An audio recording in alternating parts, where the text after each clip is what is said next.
Paano pag nawala na si Tito? Anong gagawin mo? Hanap. Hanapin mo ako? Opo. Bakit mo ko hanapin?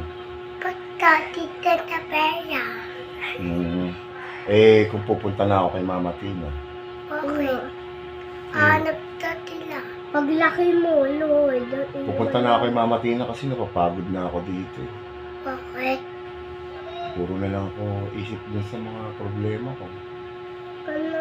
Mahal ko na lang. Iiyak na ako.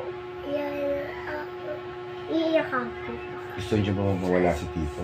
Ayaw. Gusto mo? Ayaw. Paano pag nawala na ako, wala ka nang mayayakap, wala ka nang anong Tito? Wala ko. Pagod na lang si Tito dito. Love niyo ba si Tito? Opo. Sige nga, kung love niyo si Tito, hug niyo nga ako na mahigpit.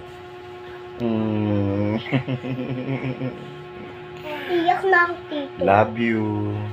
Tignan mo yung mata ko. Bakit? Ba't iiyak ka? Nakakay. Kasi mawawala na ako.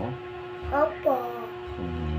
Ikaw, pag nawala na si Tito, mag-aral ka mabuti ha, magpakilala, Ako din. maging mabait kayo paglaki nyo ha. Ako.